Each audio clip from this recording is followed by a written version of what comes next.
Olá, meu nome é Giovanni, todos são muito bem-vindos ao nosso encontro de hoje. A gente está seguindo com essa série de vídeos a respeito da cultura da África, das civilizações africanas. E a gente vai tratar hoje da questão da antropologia cultural. A gente começou a ver no vídeo anterior o que é a antropologia, um estudo global do ser humano, de todos os aspectos da vida humana. E existem várias áreas dentro da antropologia. Existe a etnografia, que é a ciência que faz a descrição de todos os povos da Terra, vai descrevendo todos os pontos da vida de uma sociedade, a religião, os idiomas, os costumes, as noções de justiça, de valores. Existe, por exemplo, o estudo das obras musicais das várias sociedades. O compositor húngaro Béla Bartók foi um dos fundadores da etnomusicologia, ou conhecida como antropologia da música.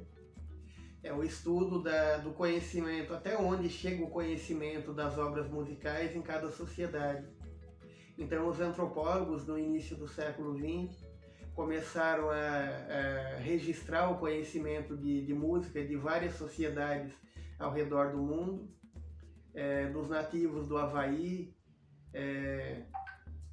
dos nativos da Austrália, os aborígenes, por exemplo, povos que habitam a Sibéria, que habitam regiões da África, regiões do norte da Europa, como o povo Sami da Finlândia.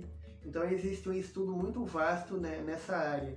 Isso só para citar uma área dentro da antropologia, a área da catalogação do conhecimento musical, da etnomusicologia de cada sociedade humana. E é interessante perceber como cada sociedade vai desenvolvendo, independente de outras partes do mundo, mesmo vivendo isolados, às vezes eles desenvolvem o conhecimento em várias áreas, da religião, da música, da mitologia e de todas as áreas do conhecimento humano. E cada povo vai se adaptando às condições ambientais daquele lugar onde ele vive. Então, inclusive até na culinária, eles vão se adaptando à alimentação que é possível dentro dos recursos daqueles ambientes onde eles vivem. Então, por exemplo, em sociedades nômades, nas últimas sociedades dos nômades, de caçadores e coletores de recursos da natureza que existem hoje em dia, existe, por exemplo, o povo bosquímano do deserto do Kalahari, no sudoeste da África. Eles coletam o tsami, é um tipo de melão que cresce ali naquela área de deserto. Existem povos, por exemplo, do norte da África, na região do deserto do Saara, que vão criando um tipo de alimentação específica daquela área onde eles vivem, aquilo que está disponível dentro do estilo de vida deles. Uma coisa curiosa de povos do deserto do Saara, no norte da África, é que eles têm um festival cultural folclórico que eles celebram uma vez por ano, e eles fazem um prato específico nessa região, que é um dos maiores recheios do mundo. Eles fazem um camelo assado, o camelo é recheado com um carneiro, o carneiro tem o recheio de frango, o frango é recheado com peixe, preparado com temperos específicos, e o peixe tem o recheio de ovo. Então é um exemplo típico de como cada povo vai construindo a sua vivência, os seus hábitos de acordo com o ambiente onde ele vive. Para quem quer conhecer um pouco mais da ligação entre o Brasil e a África, existe um documentário no YouTube chamado Brasil DNA África. E cita o exemplo de várias pessoas, até pessoas famosas também, como a Margareth Menezes, por exemplo. Várias pessoas que são negras fazem um estudo, é um estudo que está sendo feito no mundo inteiro, de rastreamento genético, eles pegam uma amostra do material genético e vão analisando de onde vem os genes daquela pessoa. Então, no documentário, eles descobrem que vários deles são ancestrais de algum povo em pontos diferentes da África, e eles vão viajar para lá e vão conhecer o estilo de vida dos ancestrais deles. E uma pessoa descobre que é descendente de ancestrais que vêm de Moçambique, outros de Angola, outros dos Camarões, e vão conhecer como é a vida daquele povo que foi o ancestral deles. É interessante que um homem vai para os Camarões, aí ele conversa com o rei de uma tribo específica daquele país. Eles vão conversando sobre a história da escravidão, sobre como eles veem os descendentes que foram sequestrados e vieram para trabalhar como escravos em países da América. E um ponto que é interessante é que eles fazem um tipo de batismo com ele. Tem um ritual específico, quando eles levam ele, as pessoas carregam ele nos braços e levam para a cabana ali onde é feito o batismo, e ele é abençoado como um membro daquele povo, e eles tratam ele como um irmão que voltou para lá, que foi procurar a sua origem, as suas raízes raciais e culturais na parte do continente da África. E é um documentário bem interessante para quem quer conhecer um pouco mais sobre essas ligações. E é interessante perceber que muita coisa que saiu da África acabou se incorporando na cultura de outros povos.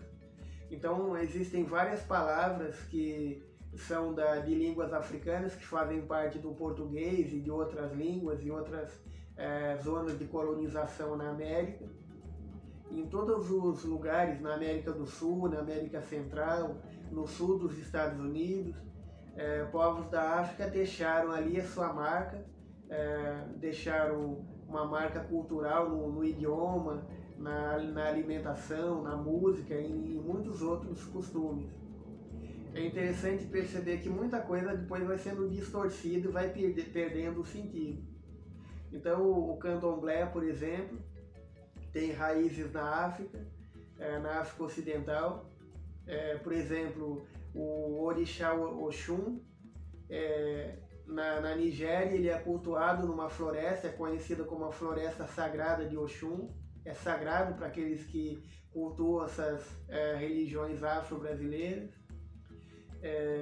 Religiões como o voodoo, como a santeria, que é comum na América Central e Sul dos Estados Unidos, tem sua raiz nas regiões do Benin e do Togo, na África Ocidental. Inclusive, eles têm conjuntos de rituais, onde eles têm fetiches, têm objetos sagrados. Um deles é a máscara Epa, do povo Yorubá. É uma máscara feita com muito cuidado por artesãos. É uma máscara feita de madeira, pode chegar a ter 1,5 m de altura, é usada em vários rituais animistas da África Ocidental. E coisas do candomblé, como a seita dos eguns, por exemplo, tem sua raiz diretamente em pontos da África Ocidental. E é interessante ver como a cultura ocidental vai distorcendo um pouco as informações. Candomblé, na verdade, na origem não era uma religião. Candomblé, depois os portugueses mudaram a pronúncia para candomblé. A palavra original candomblé significa festa, dança, o lugar da dança, da festa. Por exemplo, muita gente fala a respeito da macumba como uma coisa negativa, mas a palavra macumba, no idioma original iorubá, na verdade não tem nada a ver com a religião. Não é uma prática de magia negra para prejudicar as pessoas. O termo macumba, no idioma original, é um instrumento musical. Então era comum as pessoas que vieram da África fazer suas festas. Ali num terreiro, eles marcavam um encontro ali para comemorar, para dançar, para tocar a sua música típica. Então, às vezes eles diziam, nessa semana vai acontecer um candomblé aqui e o Carlos vai trazer a sua macumba para tocar pra gente. Então, como a gente vê, muita coisa vai sendo distorcida. O candomblé, na verdade, não era uma religião, era um festival folclórico de dança, de festa. Macumba era um instrumento musical, não tinha nada a ver com a questão da feitiçaria. Então a cultura ocidental na América foi distorcendo muitas informações naquele contexto cultural, étnico de povos que vieram da África. E existem vários elementos importantes na cultura africana, existem muitos povos. Para conhecer todos eles, a gente teria que falar durante muito tempo, teria que falar de cada povo específico, a gente vai fazer um resumo nesse vídeo. A gente pode destacar 3 pontos básicos da cultura africana. Um deles é a circuncisão. Todos os povos da África em geral praticam a circuncisão. Ao contrário do povo judeu, que faz a circuncisão nos filhos no 8º dia de vida, muitos povos africanos e muçulmanos também, eles também praticam a circuncisão. É feita no menino aos 12, 13 anos de idade. E é uma coisa considerada tão importante, tão sagrada na vida de um homem, que muitas vezes povos da África, quando vão fazer um juramento, uma questão de honra, eles juram pela sua circuncisão, porque consideram isso como um momento sagrado na vida dele, um marco que marca o início da vida adulta do menino. Outro ponto importante é a escarificação. Vários povos da África praticam esse tipo de cerimônia. São cortes feitos na pele, criando desenhos na pele, como a tribo Nuba do Sudão, por exemplo. E eles praticam isso como uma forma de inclusão na sociedade, naquele grupo étnico específico que eles fazem parte. Então eles criam desenhos no corpo, vão criando essas marcas rituais que ficam para a vida inteira. E não só na África, em muitas partes do mundo. Os maoris são os nativos da Nova Zelândia, também praticam a escarificação. Existem povos do Oceano Pacífico, da Polinésia, por exemplo. Existem os homens crocodilo, os homens que na adolescência passam por um ritual de iniciação e na parte do peito eles fazem vários cortes para ficar parecido com a pele dos crocodilos que depois eles vão caçando. Eles são caçadores ali de animais e eles ficam conhecidos como os homens crocodilo, para mostrar que eles estão totalmente inseridos ali naquele ambiente e fazem parte realmente do ambiente onde vivem. Então existe a prática da circuncisão, da escarificação, e outro ponto importante na cultura africana, em várias regiões da África, são as marcas faciais. Na Nigéria, é um país muito rico, tem uma variedade cultural muito grande, e a Nigéria é formada por mais de 250 etnias diferentes. E esse é um costume que hoje já está desaparecendo, está se perdendo, mas ainda existe em algumas regiões da Nigéria.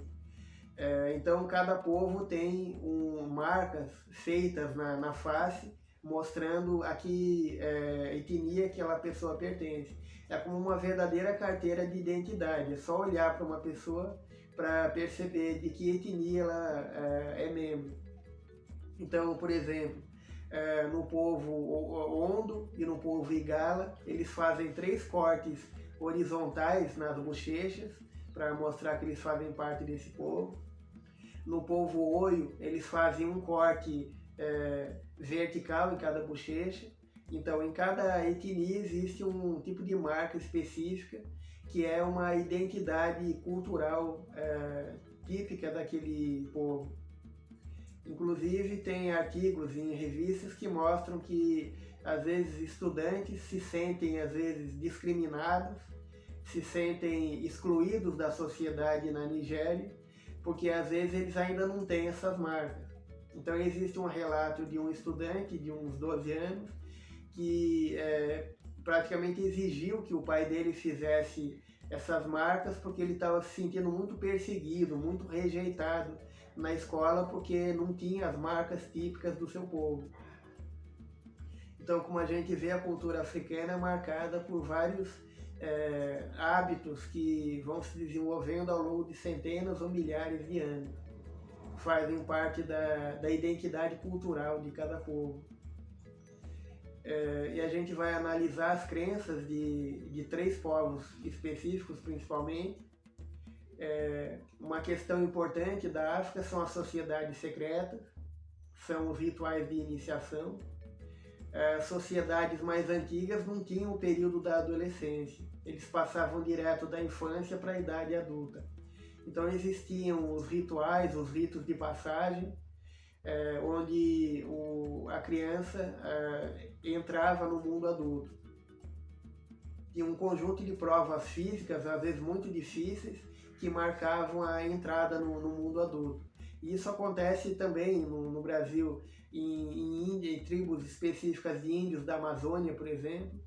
Um ritual que índios da Amazônia fazem quando o menino vai se tornar adulto é subir até uma colmeia de abelhas. Eles têm que mexer ali com as abelhas e eles levam muitas mordidas, eles ficam muito feridos. Um documentário que passou vários anos atrás mostrava como os índios mais velhos orientavam aqueles que iam passar pela iniciação, e eles não podem demonstrar, né, nenhum tipo de dor, eles têm que passar por esse ritual como uma coisa comum, normal na vida deles. Outro ritual que os índios da Amazônia fazem é pôr o braço dentro de um formigueiro. Aí eles recebem várias mordidas das formigas, mas não podem demonstrar nenhum tipo de dor, também porque é uma coisa comum, um rito de passagem na vida daqueles índios. Existem os índios Zoé, por exemplo. Um dos rituais é que eles fazem um corte aqui nessa parte de baixo, abaixo da boca, e eles põem um tipo de pedaço de madeira aqui, como imagens, por exemplo, que a gente vê imagens antigas do Egito. Os faraós tinham aquele tipo de máscara de ouro que eles usavam, lembra um pouco isso. Os índios Zoé ficam a vida toda com esse artefato de madeira que eles põem aqui abaixo da boca.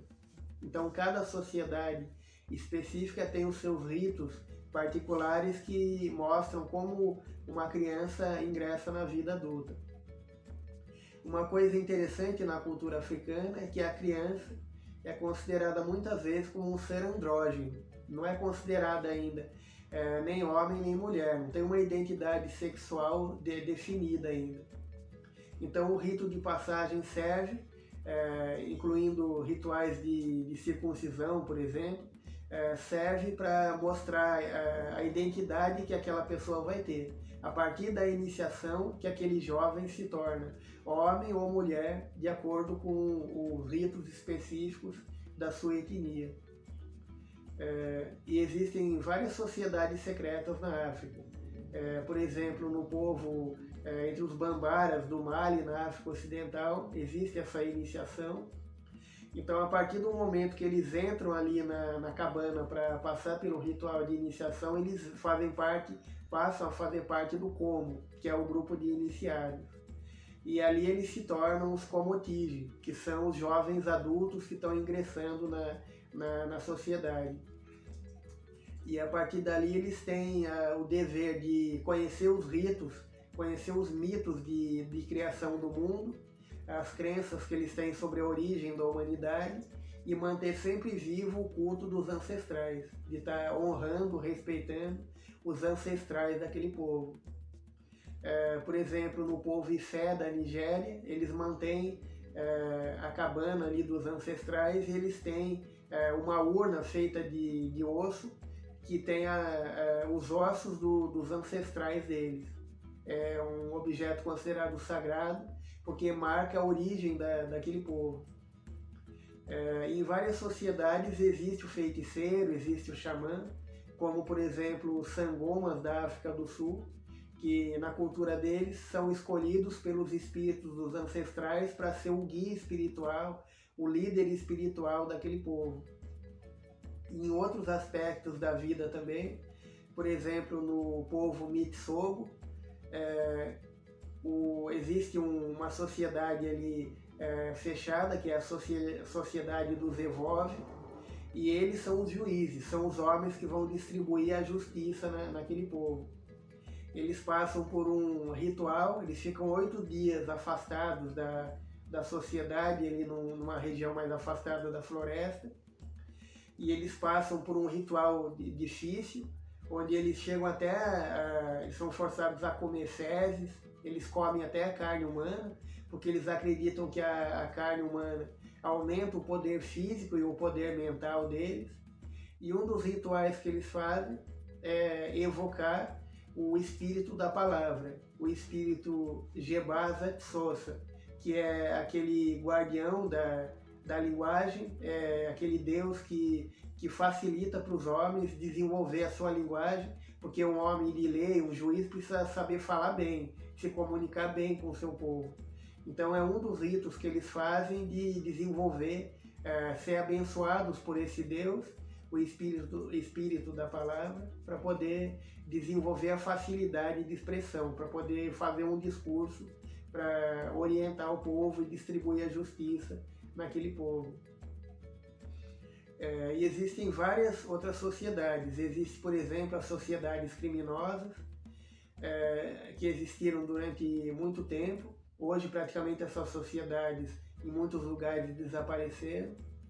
Mas era comum em décadas passadas. Por exemplo, o governo belga, em 1934, fez uma investigação para analisar por que estavam acontecendo vários assassinatos ali no Congo belga. E eles foram analisar as crenças da sociedade dos homens leopardo. Em várias áreas da África existiam sociedades de homens leopardo, homens pantera, homens leões. Existia na África Ocidental, na Costa do Marfim, por exemplo, os homens crocodilo. E os homens leopardo do Congo belga passavam por um ritual de iniciação. Eles ficavam isolados da sociedade por vários meses e passavam por várias provas difíceis. Eles eram espancados ali com frequência pelos adultos. Eles passavam por rituais violentos, tinham que levar troncos de árvores muito pesados ali por vários quilômetros. Eles tinham que transportar troncos de madeira.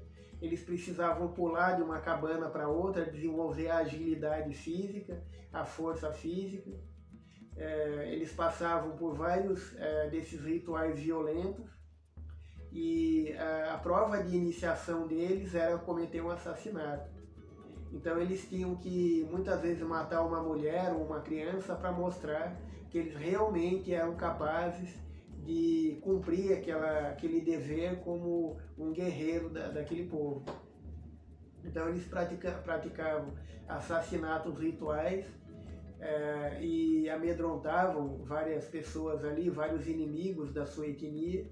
Inclusive, muitas vezes eles se revoltavam contra a ocupação estrangeira, contra as autoridades coloniais. Então era comum até matar autoridades ali, policiais, juízes e administradores daquela região onde eles viviam. Então as sociedades criminosas existiram também em várias partes da África ao longo do tempo. Então, como a gente vê, a cultura africana tem uma riqueza muito grande, uma diversidade muito grande. Existem centenas de povos diferentes. E um dos pontos importantes da antropologia cultural é o estudo da religião, das crenças típicas de cada povo. Como a gente viu no vídeo anterior, existem as doutrinas primais, o xamanismo, o animismo, o totemismo. Esses povos praticam o fetichismo, o uso de objetos cerimoniais, comuns no xamanismo em várias partes do mundo. Então, eu vou falar a respeito de 3 povos mais importantes de várias regiões da África, que são o povo Xansan, da África subsaariana, o povo Dogon do Mali e o povo Kirde, espalhado por várias partes da África do norte e do centro da África. O povo Xansan é um dos povos mais antigos da Terra, tem uma das culturas mais antigas. Eles viveram em várias regiões ao sul do deserto do Saara há pelo menos 70 mil anos ou mais.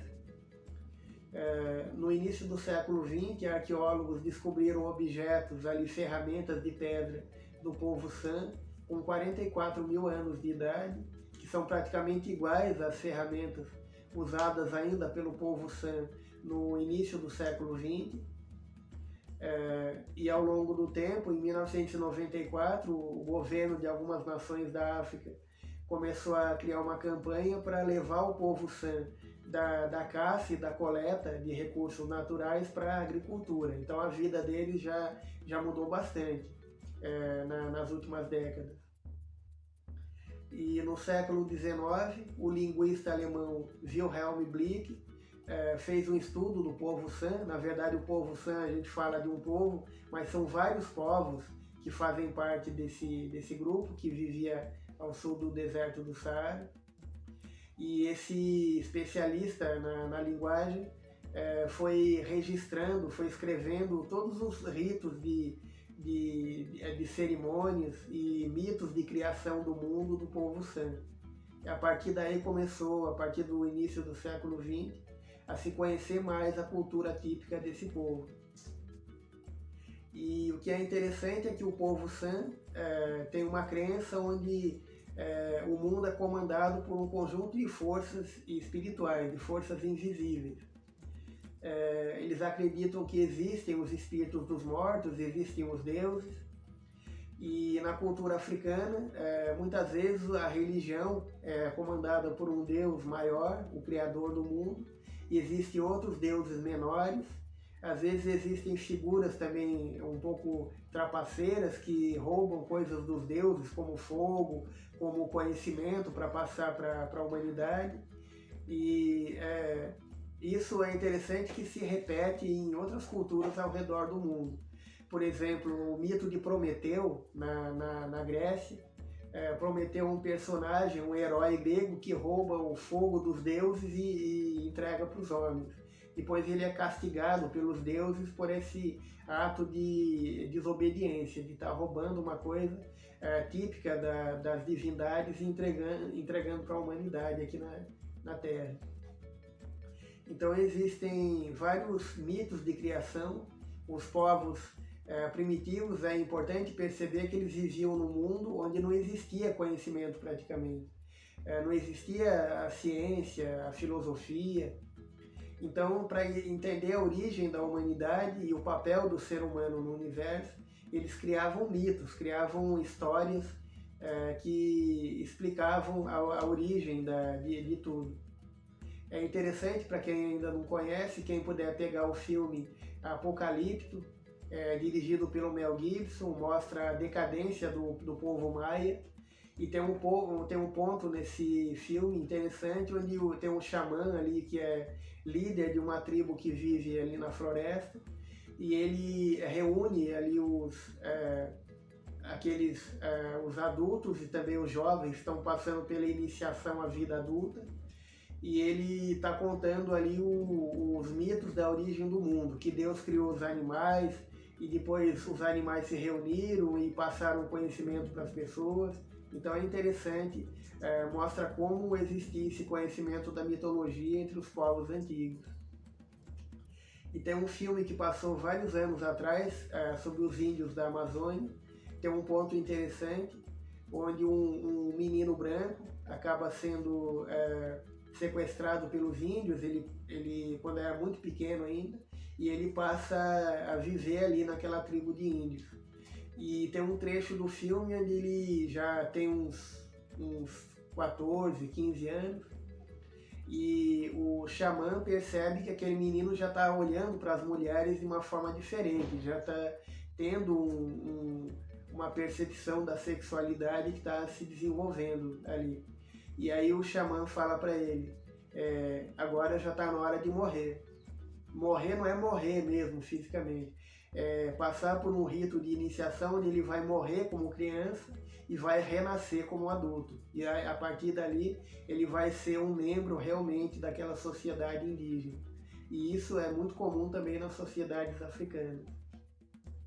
Então o povo Xansan acredita que o mundo é governado por poderes invisíveis, e uma das crenças deles é que existe uma entidade espiritual, que é o pássaro tempestade, que sopra no coração dos homens e dos animais. Sem esse espírito, nenhum ser vivo, nenhum humano, nenhum animal poderia viver. E eles acreditam que tudo no universo está interligado. Então o coração de uma pessoa está interligado até com a lua, com as estrelas. Eles acreditam que quando o coração de uma pessoa para de bater e ela morre, uma estrela do outro lado do universo sente isso. E é interessante o tipo de crença que eles têm. Eles acreditam até que o cabelo de uma pessoa, quando ela morre, o cabelo se torna uma nuvem no céu e vai ajudar aqueles que ficam na Terra criando sombra, vir uma nuvem para criar sombra para as pessoas que vivem aqui na Terra. E tudo para eles tem alma, até as forças da natureza. Oi, a gente teve uma interrupção aqui no vídeo. Então, eu estava falando a respeito das crenças do povo San, e é comum, cada povo africano tem uma identidade cultural específica. E é interessante perceber que cada sociedade tem os seus valores. O que parece estranho, primitivo para a gente, é uma coisa comum no contexto de cada sociedade. Existe, por exemplo, o povo dos Peulis, é um povo nômade da África Ocidental, e um dos costumes deles é que quando um pastor iniciado vai passar o conhecimento para uma geração mais jovem, quando ele chega aos 63 anos de vida, esse número é um número simbólico. Ele chama ou seu filho ou um seu discípulo mais fiel, mais dedicado, e um ritual que eles fazem é que o discípulo deve sugar a língua daquele líder espiritual, e eles acreditam que com isso ele está transmitindo para o discípulo toda a sabedoria, todo o conhecimento que ele tem. Então cada povo tem sua crença específica de como fazer a iniciação à vida adulta, como compartilhar o conhecimento, a sabedoria dos ancestrais. E eu estava falando do povo San, eles acreditam que o líder espiritual tem o Iji, tem aquele poder de ser intermediário entre o mundo material e o mundo espiritual. E eles acreditam que o xamã tem a capacidade de sair do corpo, de fazer a viagem astral, de viajar até um poço de água. Os poços são muito importantes na cultura deles, porque eles vivem em áreas muitas vezes de deserto, com carência muito grande de recursos. Então eles acreditam que o xamã tem o poder de evocar uma vaca de chuva e provocar a chuva ali para atender às necessidades daquele povo. E toda a mitologia deles gira em torno do ambiente onde eles vivem. Os animais para eles são muito importantes. Tem os animais típicos da cultura deles, como o louvo-a-Deus, como o eland, que é um tipo de antílope. E é importante perceber que eles têm uma hierarquia de deuses. O Kajen é o Deus Supremo, o Criador do Universo. E eles acreditam que muitas vezes esse Deus maior pode se transformar num eland ou em outro tipo de animal para poder, em períodos de crise, de fome, poder dar a alimentação para aquele povo. Isso é o que na antropologia se chama de a mentalidade pré-lógica, quando um povo ainda não tem a definição do pensamento lógico. Então eles acreditam que cada coisa não tem uma identidade única, uma essência única específica. Uma coisa pode ser várias outras coisas ao mesmo tempo. aquele Deus criador pode ser o criador do universo e ao mesmo tempo se transformar num animal ou se transformar numa força da natureza ali em torno daquele povo. Então eles têm essa visão ainda mitológica de compreensão da realidade. E eles acreditam, o povo San acredita que existem 3 mundos. Existe um mundo natural, que é onde a gente vive, e 2 mundos sobrenaturais, um mundo superior e um mundo inferior. E eles acreditam que aqueles que têm o poder do Iji podem se deslocar, viajar por esse mundo, pelo mundo inferior e o mundo superior também, entrar em contato com os espíritos dos mortos, e aí ele pode evocar poderes espirituais para curar uma pessoa, para trazer chuva, trazer abundância na caça, na agricultura para aquele povo. E eles acreditam que no mundo superior vive os espíritos dos mortos e também os espíritos de animais, vivem os deuses que eles cultuam, e também existem o que eles chamam de os seres da raça primordial. São seres que são uma mistura de humanos e animais, que são os que deram origem para a humanidade. Uma das crenças que eles têm é que no início da história da humanidade, uma menina do povo primordial pegou um punhado de cinza numa fogueira e jogou no céu, e essa cinza deu origem à Via Láctea. São os mitos de criação que eles têm. Na África Central também um outro mito de criação fala que na origem dos tempos a humanidade vivia no céu e fez alguma coisa errada que o Deus que eles cultuam não gostou, e eles foram expulsos do céu e vieram para a terra. E eles se sentiram muito tristes de estar afastados do céu, e construíram uma torre muito alta para poder manter o seu contato com as regiões celestes.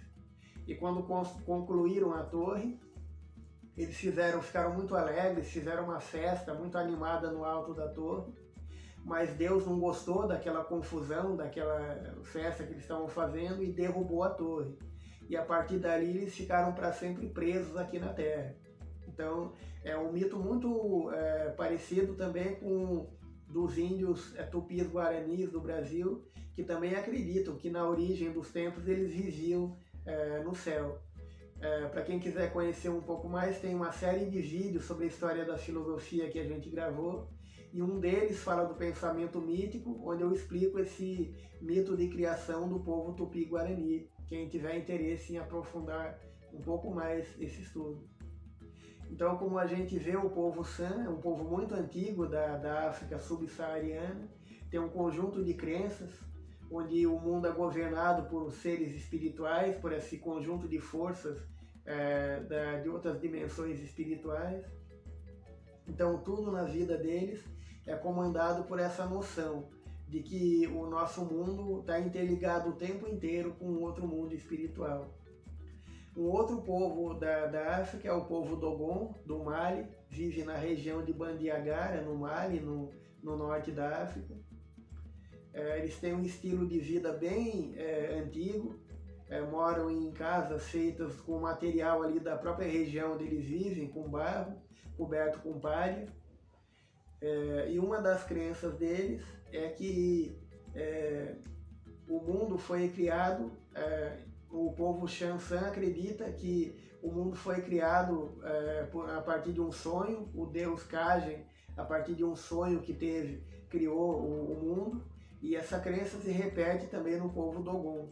Eles acreditam que a humanidade foi criada por um casal de gêmeos, que são um tipo de entidade superior que veio de outra parte do universo.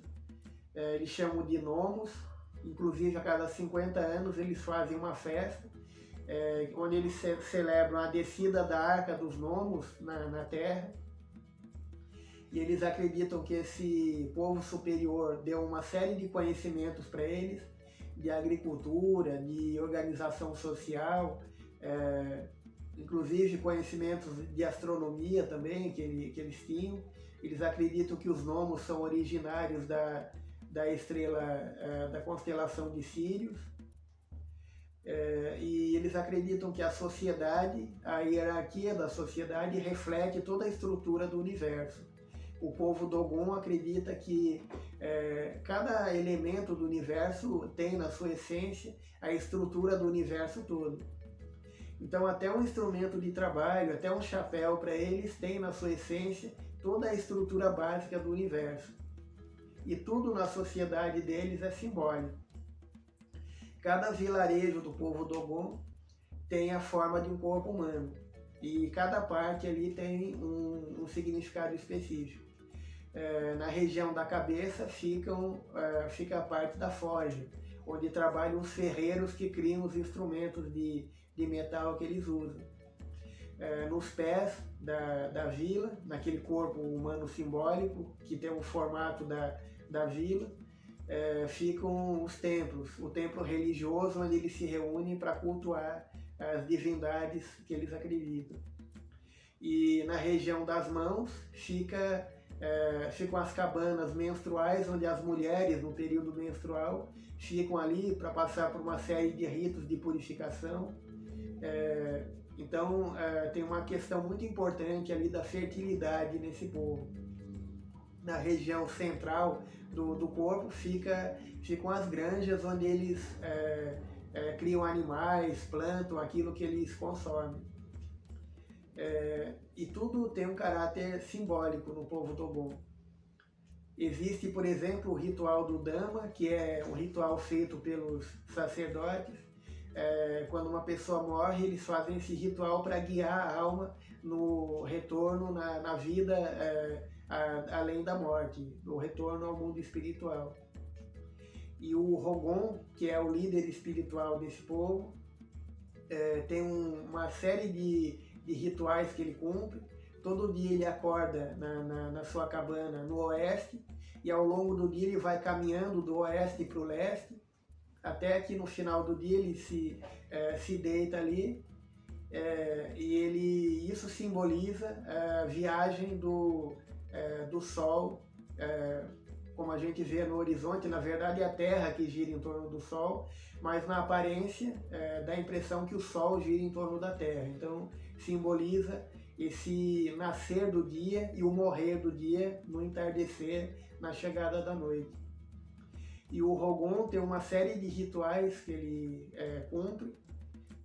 Um dos rituais é quando tem um problema sério ali na comunidade. Ele reúne os líderes da comunidade, as pessoas mais velhas, os iniciados no culto, e ele põe o chapéu dele no centro da cabana, e ele vai mudando a posição do chapéu, como se estivesse evocando as forças do mundo espiritual. E o chapéu do Rogon simboliza 7 vibrações básicas que deram origem ao universo, porque eles acreditam que o universo surgiu a partir de um ovo cósmico que foi fecundado pela divindade que eles cultuam, e isso foi a origem do mundo como a gente conhece. Então tudo ali tem um caráter simbólico, um caráter sagrado, um caráter muito sério na vida do povo Dogon. Eles acreditam numa série de crenças de que a humanidade, na verdade, foi criada por aquele povo superior, os gnomos.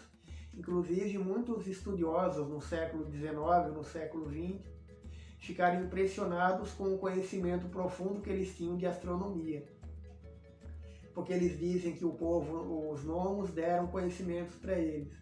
E eles sabiam como era a rotação da estrela Sírius, sabiam que o mundo daquele povo, os gnomos, girava em torno de uma estrela, da estrela principal da constelação de Sírius, e demorava 50 anos para dar uma volta.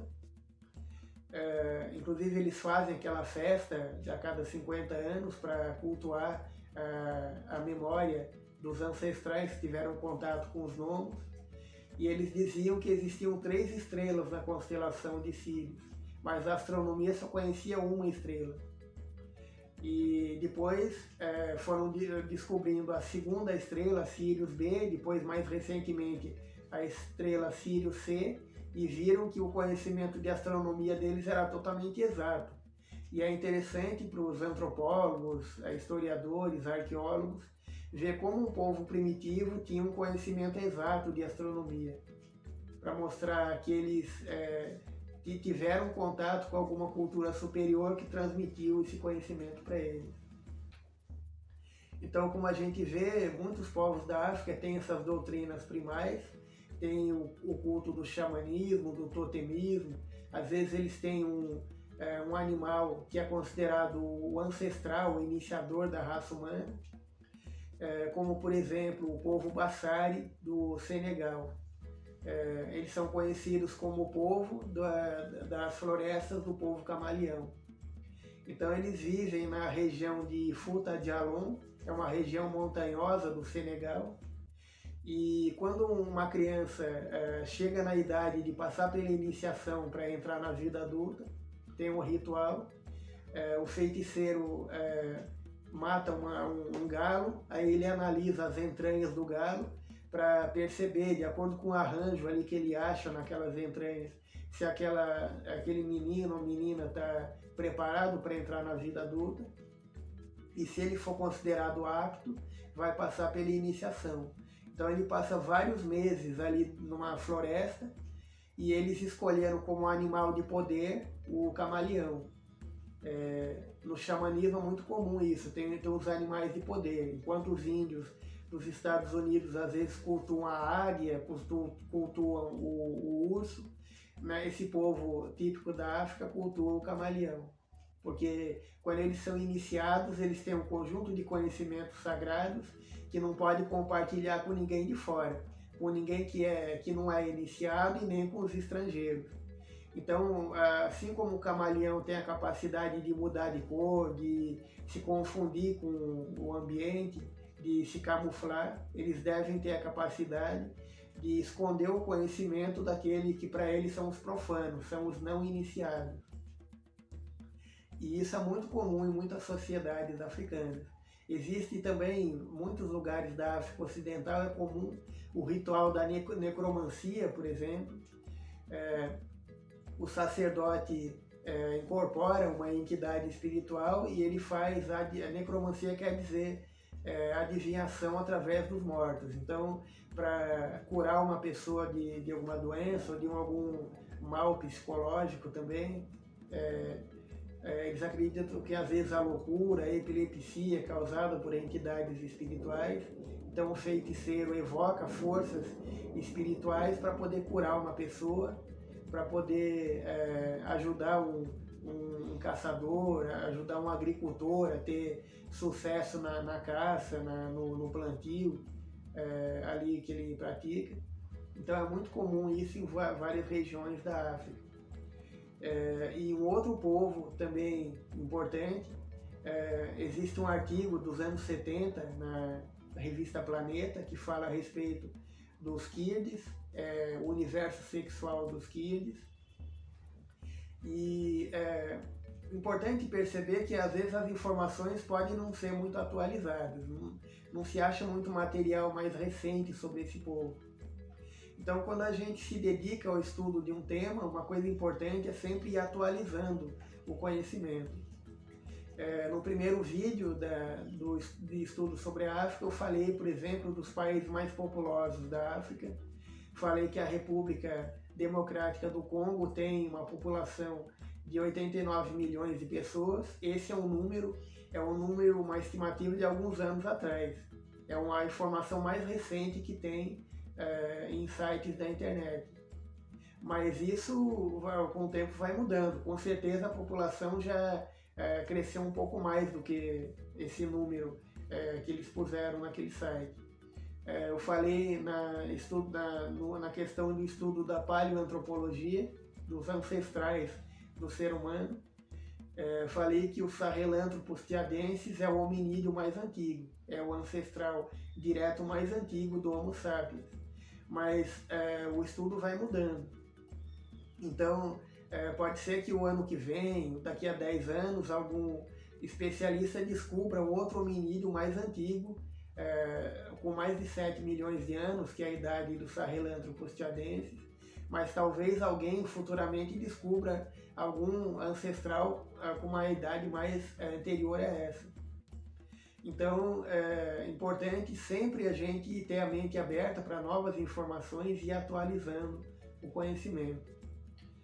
O povo Kirgue vive espalhado em vários países da África, em territórios da Nigéria, dos Camarões, do Chad, da República Centro-Africana. A palavra Kirgue, na língua dos muçulmanos, significa pagãos, porque os muçulmanos dessa região da África consideram esse povo como um povo pagão, já que é um povo que não cultua os mesmas divindades que eles, dos muçulmanos. Então o povo Kirgue está espalhado em várias partes da África e eles têm uma cultura centrada muito na questão da fertilidade e da sexualidade. É muito comum nesse povo as meninas têm o seu órgão genital alargado com raízes de plantas, ou em outros casos estreitado com substâncias tiradas de algumas plantas. É comum entre eles consumir substâncias que vêm até às vezes alucinógenas, que vêm de algumas plantas. Eles usam para aumentar o poder sexual, usam às vezes a mordida de uma mosca, que causa inclusive alucinações muito fortes na pessoa. E eles praticam uma série de ritos desde a infância que vão preparando a criança para uma vida sexual na maturidade. E é comum, tem várias etnias entre o povo Kirgue, entre os Mukulelês, por exemplo, como quando uma mulher abandona o marido e vai morar com outro homem, quando ela está grávida e vai morar com outro homem, ela envia a placenta da criança depois do parto para o pai, num sinal de respeito, de mostrar que ele é o verdadeiro do pai daquela criança. É comum entre eles, quando o menino vai entrar na vida adulta, ele precisa passar por um ritual, ele sai de casa e vai ter contato com um grupo de iniciados, e ou o próprio pai dele, ou o feiticeiro faz um ritual, onde ele passa por uma fecundação simbólica que ele renasce. Aí a partir dali que ele é admitido como parte do clã, parte do seu povo. E a partir daí ele pode procriar e criar sua própria família. E é muito comum entre os Kirgues a questão da fertilidade. A mulher é considerada a irmã da terra. A fecundação para eles é a mágica suprema, uma coisa muito importante. Então a mulher participa também da criação e eles consideram que ela tem o poder do plantio da semente da vida, mas o homem é quem realmente tem o poder criador de fecundar a mulher. E tudo no ambiente deles, na mitologia deles, reflete essa crença do ponto central da fertilidade. Um vale para eles lembra um ventre, lembra um útero feminino. Uma montanha tem o formato de um seio, daquele órgão que dá a vida, que dá o leite para a criança recém-nascida.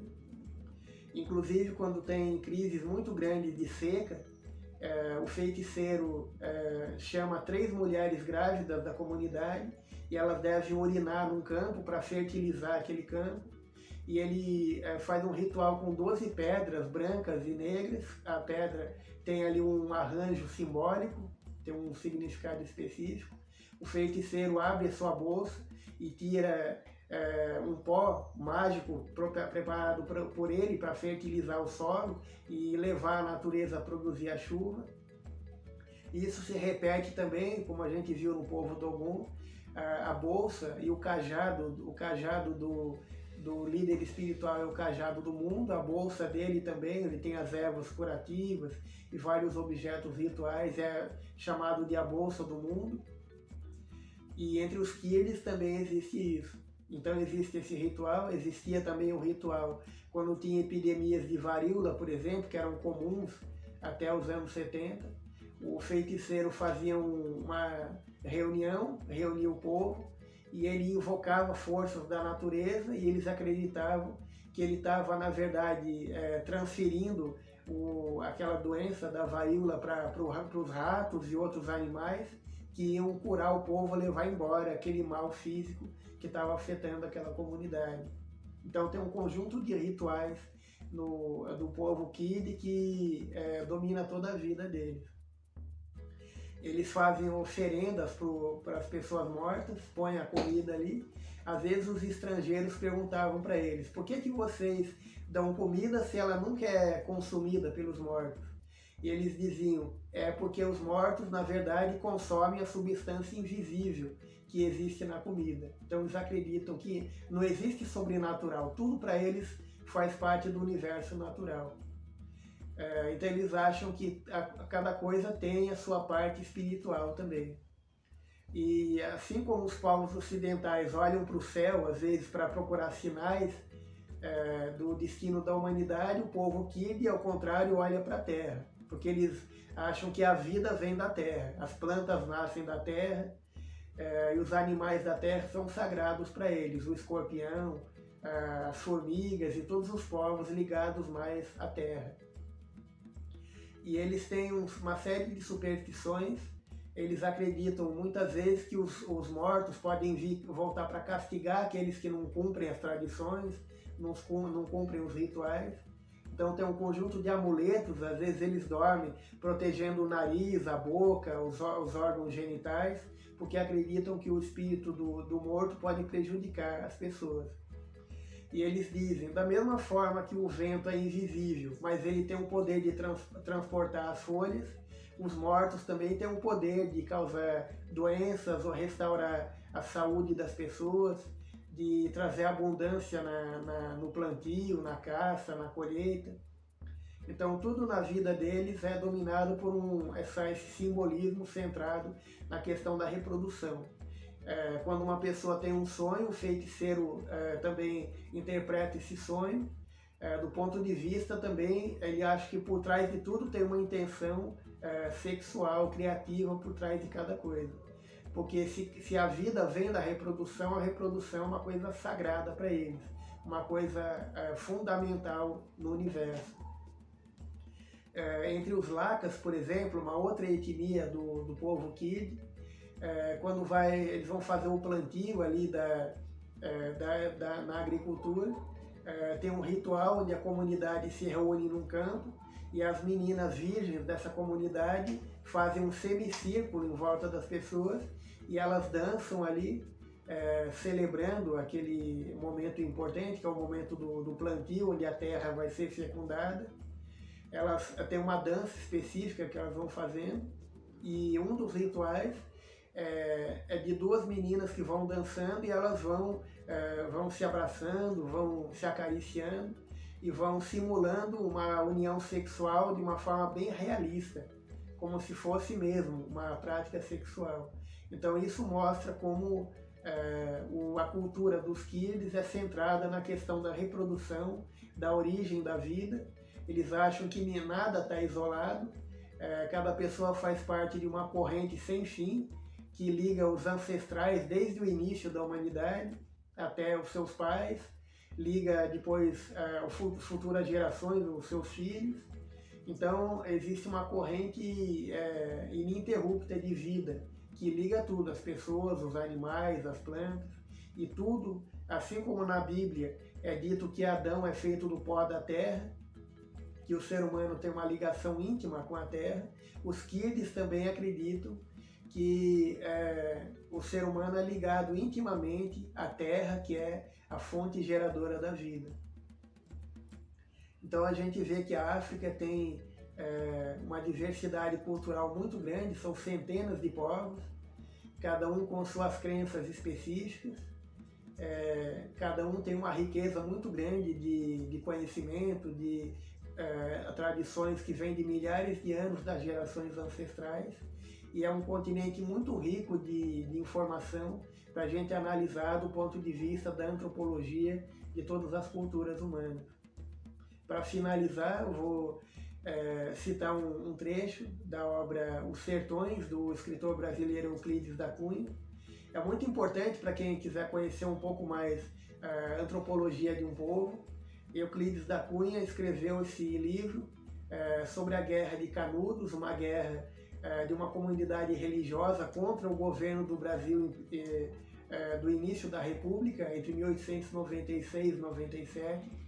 Antônio Conselheiro era um líder espiritual de uma comunidade e ele acreditava que estava fundando a Nova Jerusalém na Terra, uma comunidade sagrada que seria os representantes de Deus na Terra. E o governo da República não gostou disso, fez uma guerra até derrotar aquela comunidade no interior de Alagoas. E é muito rico o estudo que Euclides da Cunha faz. Ele vai analisando primeiro o ambiente onde as pessoas viviam, depois a cultura daquele povo, o tipo psicológico daquele povo, para depois tratar da questão da guerra, do confronto entre as forças daquele estado teocrático de um governo espiritual com o exército da República do Brasil naquele momento. Então, nesse livro, Euclides da Cunha tem uma frase que é muito importante, que ele fala do povo nordestino. Ele fala assim: o nordestino é, antes de tudo, um forte, um conjunto de pessoas que, vivendo naquele ambiente quase de um deserto, um ambiente muito seco, de carência de todos os recursos, várias gerações foram se adaptando ali, aprendendo a viver naquele ambiente pobre de recursos, aprendendo a criar o seu folclore também, sua cultura típica, as suas práticas de agricultura, de criação de animais, a sua religião. Então é um povo forte que se adaptou àquele ambiente. Da mesma forma, a gente pode dizer que os povos da África são povos bastante fortes, são exemplos de sobrevivência, exemplos de adaptação às condições difíceis de um ambiente, às vezes de desertos, de florestas, de campos pobres em recursos, e são um exemplo de criatividade, criando toda essa diversidade cultural de milhares de crenças, de práticas folclóricas espalhadas pelo continente. E também, para finalizar, na África, a gente analisou as crenças da África Negra e na África Branca. A grande civilização do Egito também dominou a humanidade por um bom período na Antiguidade. E vou citar, para finalizar, 3 crenças básicas do povo egípcio. Os sacerdotes egípcios cultuavam a fênix, que era o pássaro sagrado, e eles acreditavam que, quando queimada, a fênix renascia da cinza. Esse, na verdade, é o símbolo egípcio, um símbolo oculto, tem um significado profundo. É o símbolo da reencarnação, da transmigração da alma e da imortalidade da alma entre o povo egípcio. Outra crença é a do filósofo Filon de Alexandria, viveu no início da era cristã. Ele acreditava que existiam 2 tipos de morte: a morte do corpo e a morte da alma. A morte do corpo é quando a alma morre aqui na Terra e volta para o seu verdadeiro lar, que é o mundo espiritual, e leva para lá toda a herança de conhecimento, de experiência que adquiriu aqui na Terra. E a morte da alma, morte simbólica, porque a alma é imortal, não morre nunca, mas a morte da alma é quando a alma sai do mundo espiritual e renasce aqui no mundo material e perde vários dos seus poderes espirituais. É como alguém que vai mergulhar num rio mais profundo e põe aquela roupa de mergulho pesada, que limita os movimentos, a pessoa não consegue falar dentro da água, tem dificuldade para se movimentar, é difícil até respirar com aquele equipamento pesado. Da mesma forma, Filon achava que o corpo material era como aquela roupa pesada que sufoca a alma, que limita a liberdade da alma. Seria como uma verdadeira morte para a alma mergulhar aqui na existência física. E também os egípcios acreditavam que a constituição do ser humano é formada por 3 coisas: o corpo material, o Ka, que é um corpo espiritual que revestia a alma, e o Uba, que era a própria alma. Então, os sacerdotes egípcios praticavam uma medicina psicossomática já naquele período, acreditavam que as doenças muitas vezes vêm da própria alma e vêm do Ka, daquele corpo intermediário, surge primeiro na alma antes de se materializar na forma de enfermidades no corpo material. Então eles já praticavam a fluidoterapia, a cura pela imposição das mãos, a hipnose, a fitoterapia com remédios de ervas. Então os egípcios acreditavam que o ser humano tem também uma constituição invisível muito importante. A gente não é só esse corpo, é também um corpo espiritual e a nossa própria essência, a nossa própria alma, que é eterna e indestrutível. E na iniciação que os sacerdotes do Egito tinham, nos graus superiores de iniciação, era ensinado a grande lei de unidade, de origem e evolução e destino da alma. Então eles acreditavam que ninguém é criado inferior. Todos os seres do universo têm a mesma origem e o mesmo destino, de evoluir em várias existências e um dia chegar à perfeição, aos planos superiores do mundo espiritual e estar em comunhão com as divindades quando for completada a nossa evolução espiritual e cada um chegar na plenitude da existência, da vida perfeita, se tornando um anjo e se tornando um ser em comunhão com os deuses que comandavam o universo. Então, as crenças do Egito já tinham essa riqueza de informação, de entender o ser humano como uma coisa muito mais importante, mais transcendente, que vai além dessa existência física comum aqui na Terra. Então, hoje a gente abordou a questão da riqueza cultural, das religiões e dos hábitos, das tradições de povos africanos. A gente está concluindo essa série de estudos a respeito da África. E eu agradeço a todos pela atenção, pela participação, acompanhando esses estudos. Obrigado a todos pela atenção e até o próximo encontro no nosso próximo vídeo.